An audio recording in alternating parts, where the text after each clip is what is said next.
അടിപൊളി വീട്. ഈ വീടിന്റെ പേരെന്താ? സരോജം. സരോജം. സരോജം എന്ന് പറയുന്നത് സരോജം എന്ന് പറയുന്നത് അമ്മേന്റെ സരോജിനി, അപ്പൊ അത് സരോജം ആണ്. അതുപോലെ അടിപൊളി വീടായിട്ടുണ്ട്. നമ്മുടെ പഴയ വീട് റെനോവേറ്റ് ചെയ്തല്ലേ? റെനോവേറ്റ് ചെയ്തതാണ്. അപ്പൊ ഏതായാലും ഗംഭീരമായ ഒരു വീട്.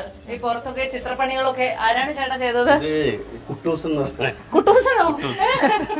പേര് കുട്ടൂസ് എന്നാണ് എല്ലാരും വിളിക്കുന്നത്. അങ്ങനെ പറഞ്ഞാൽ മതിയായിരുന്നു ചേട്ടാ. ഇനിയിപ്പോ കുട്ടൂസിന് അപമാനമായി.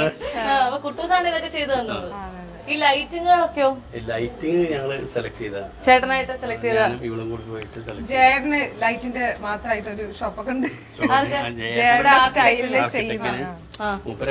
മൊത്തം ട്രഡീഷണൽ സ്റ്റൈലിലുള്ള വീടാണ് ചെയ്യുന്നത്. അപ്പൊ അതിന് മാച്ച് ചെയ്ത ലൈറ്റുകള് കോഴിക്കോട് ഒരു ഷോപ്പിലുണ്ട്, ലൈറ്റ് പാലസ് എന്ന് പറഞ്ഞിട്ട്. അവിടെ പോയാൽ നമുക്ക് ഇഷ്ടമുള്ളത് സെലക്ട് ചെയ്യാം. ഇതൊക്കെ തടിയാണോ ചേട്ടാ?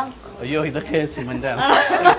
ഞാൻ ചോദിക്കാൻ വരികയായിരുന്നു മൊത്തം എത്ര രൂപയായി ചേട്ടാ മൊത്തം കണ്ടിട്ട് എന്ന്. ഏകദേശം എനിക്കൊരു അറിയാനുള്ള ആഗ്രഹമുണ്ട്. പറയണമെന്ന് ആഗ്രഹമുണ്ടോ? ഇല്ല. എന്തായാലും ചേട്ടന്റെ പോക്കറ്റ് കീറിട്ടില്ലല്ലോ അല്ലേ? കീറിട്ടില്ലല്ലോ. ഓ അത് മതി, ഹാപ്പി ആണല്ലേ? എല്ലാം സേഫ് ആക്കിയിട്ട്. സിനിമയിൽ നിന്ന് കിട്ടിയ വരുമാനം, അമ്മയിൽ നിന്ന് കിട്ടിയ വരുമാനം, ഭാര്യയിൽ നിന്ന് കിട്ടിയ വരുമാനം, ഏതിലാ ചേട്ടൻ സേഫ് ആയത്? സിനിമയിൽ നിന്ന് കിട്ടിയ വരുമാനം കിട്ടിയത്. പിന്നെ സിനിമയിൽ നിന്ന് ഞാൻ ആദ്യം ഇവിടെ വീട് വെച്ച സമയത്ത് ഇവിടെ ഞാൻ ഇവിടെ കല്യാണം കഴിച്ചു കൊണ്ടുവരുന്ന സമയത്ത് ഇവിടെ ഒരു പണി നല്ല ഫ്ലോറിംഗ് ഒന്നും ചെയ്തില്ല. അങ്ങനത്തെ ഒരു വീട്ടിലേക്കാണ് ഞാൻ കല്യാണം കഴിച്ചു കൊണ്ടുവന്നുണ്ടായത്. പക്ഷെ വീട് വെച്ചതേ ഉള്ളൂ ആ സമയത്ത്, കല്യാണം കഴിക്കുന്നതിന് മുന്നേ. പിന്നെ അതിന് ശേഷം ഞാൻ സിനിമയിലൊക്കെ വന്നേരെയാണ് ബാക്കി പണികളൊക്കെ എടുപ്പിച്ചത്. പിന്നെ ഇപ്പം ഒന്ന് എല്ലാ 2 റൂമൊക്കെയാണ് ആദ്യം ഇവിടെ ഉണ്ടായിരുന്നത്. അപ്പൊ പിന്നെ ആരെങ്കിലൊക്കെ വന്നു കഴിഞ്ഞാൽ താമസിക്കാനുള്ളൊരു പ്രശ്നം. അപ്പൊ ഇവിടെ ഒരു അമ്പലമുണ്ട്, ശിവക്ഷേത്രം, അതിന്റെ തൊട്ട് ബാക്കിലാണ് വീട്. അപ്പൊ ഞാൻ കുറച്ച് വാസ്തു വിശ്വാസമൊക്കെ ഉള്ളതാണ്. അപ്പൊ അതിന്റെ അമ്പലത്തിന് എന്തെങ്കിലും പ്രശ്നങ്ങളുണ്ടോ അതൊക്കെ നോക്കിച്ചപ്പോൾ ഞാൻ വേറെ സ്ഥലത്തെ വീട് വെക്കാൻ വേണ്ടി ഉദ്ദേശിച്ചിട്ടുണ്ടായിരുന്നു. അപ്പൊ പിന്നെ ഇവിടെ കുഴപ്പമൊന്നുമില്ല കണ്ടപ്പം ഞങ്ങൾക്ക് രണ്ടാൾക്കും ട്രഡീഷണൽ സ്റ്റൈലിലുള്ള വീട് വേണമെന്നുള്ളതാണ്. അങ്ങനെയാണ് ഇത് ചെയ്യുന്നത്, ഇതിലേക്ക് വന്നത് അല്ലെ?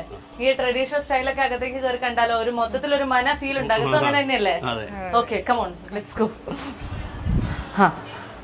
അകത്തേക്ക് കയറി വരുമ്പോൾ വീടുണ്ടാക്കിയ ആളെ ചേട്ടൻ നേരത്തെ വിളിച്ച് ക്യാൻവാസ് ചെയ്ത് ഇവിടെ ഇരുത്തിയിട്ടുണ്ട്. ആർക്കിടെക്റ്റിന്റെ പരമാവധി പരസ്യം കൊടുക്കുന്ന മറ്റാരുണ്ട് ചേട്ടാ? ഇത്രയും കാലമായിട്ട് ചേട്ടൻ എത്ര വീട് വെച്ചിട്ടുണ്ട്? 100 പുറത്തുണ്ടാവില്ലേ? ഇത്രയും വീട് ചെയ്തിട്ട് ഇതുപോലെ ആത്മഹത്യയിട്ട് പരസ്യം തരുന്ന വേറെ ആരെങ്കിലും അല്ല? ഇങ്ങനെ പരസ്യം തരാം, നിങ്ങൾ കുറച്ച് പൈസ അങ്ങനെയെല്ലാം പറഞ്ഞിട്ടുണ്ടോ? ജയറിനെ കുറെ മുന്നേറ്റ് പരിചയമുണ്ട്. അപ്പം ഇങ്ങനെ ഒരു സ്റ്റൈല് വന്നപ്പം ജയറിനല്ലാതെ പിന്നെ വേറെ ഓപ്ഷൻ ഇല്ല. എന്തായാലും ചേട്ടാ അടിപൊളിയായിട്ടുണ്ട്. ഞങ്ങൾ മൊത്തമായിട്ടൊക്കെ ഒന്ന് കയറി കണ്ടുവരട്ടെ. അപ്പൊ ഇതാണ് നമ്മുടെ ഹോള് അല്ലേ? ഞങ്ങൾ വരുന്ന എല്ലാവരെയും ആദ്യമായി സ്വീകരിച്ചിരുന്ന ഏരിയ.